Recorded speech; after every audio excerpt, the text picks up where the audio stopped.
My name is Tim Goodrich. I'm a military veteran and a proud EV driver. Yay! While I was overseas, I started to question the wisdom of our involvement in these wars. And during my research, I realized that part of the reason we're over and involved in the Middle East is our need to secure energy resources, including fossil fuels. So I pretty quickly came to realize this and was opposed to the war. And I want to do everything that's possible to get us off this reliance on foreign oil. 26 cities also around the country are also doing this. I'm really proud to be here. I'm a brand new owner of a Nissan Leaf, and really much to Tim Goodrich. Tim, a wonderful, as you heard, veteran who is a veteran for peace, is a veteran for ending these wars, is a veteran for getting us off of our dependency on foreign oil. But I took a ride in Tim's Leaf and I fell in love with the car. I know, kind of him too. This parade today really represents the way forward. Green technology and innovation that protects our environment and breaks our dependence on foreign oil.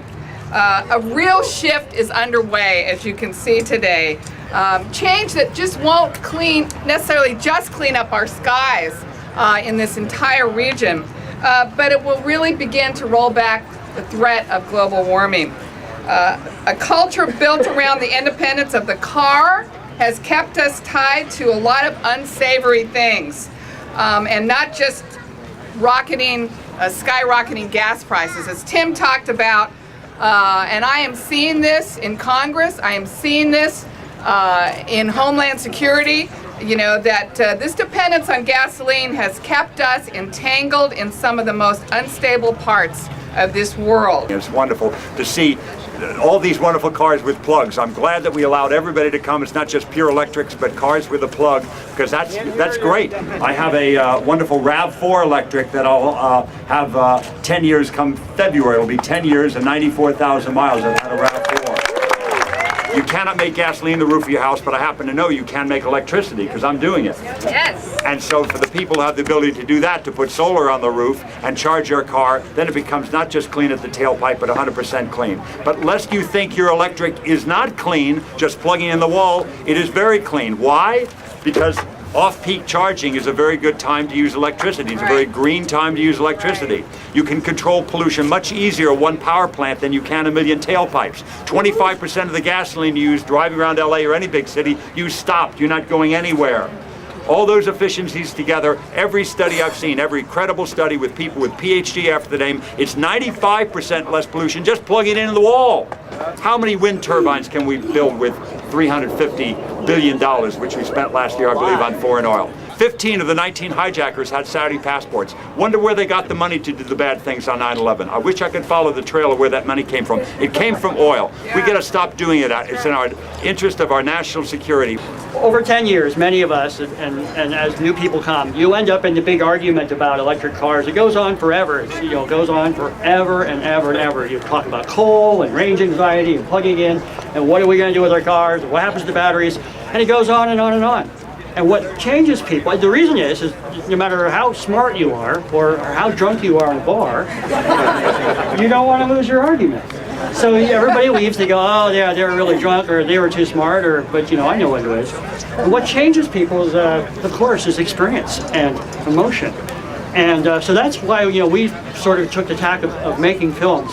But even more important than that, the films, at least from my perspective, is the experience of driving electric cars.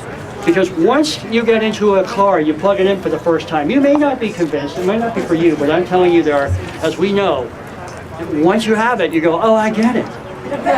Oh, I get it. And suddenly you're the guy making the arguments for why you don't need to drive 300 miles on a charge, or why not put a solar panel on my apartment building where I don't like the manager, or it just becomes a big tidal wave.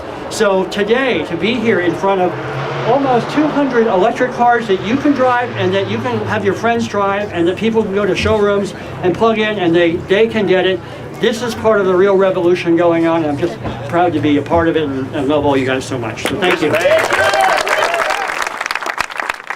I gotta say, this is so exciting. I spoke at the last parade we had a couple of years ago, and I was saying at that time that this was a movement that was not going to stop. But then we really didn't have access to cars. Now we do, and many of you have brought your brand new cars. You get to participate. Instead of being observers, you are now part of the movement. This is the year everything gets started. Now, there are a lot of things about electric cars that are going to save this country, but the number one that I'm talking about now, in addition to the environment and national security, which have already been discussed here, is the economy. In the state of California, everybody knows that we import 60% of our oil. So 60 cents on the dollar that you pay the oil companies leaves our country, leaves our economy. But in the state of California last year, we spent $55 billion for gasoline. 90% of that left the state of California, never to return. That's $50 billion leaving our state every single year. It's a massive amount of money. Here in Santa Monica alone, it's estimated to be $30 million a year that our economy, our local economy, loses to the oil industry. Now, the oil industry is taking our money and they're buying Congress. They made billions of dollars in profit just in the first 3 months of this year. They spent $146 million last year lobbying Congress. They bought all the Republicans and just enough blue dog Democrats to stop us from passing any good legislation on energy. And they're going to keep doing that for the rest of their lives. But it's you people who buy an electric car who stop giving them your money. Right now it's a few thousand. Next year it's 50,000. The year after that 150,000. And by 2015 we're going to be selling over 1 million of these cars every year. And each one of those buyers stops giving their money to the oil companies.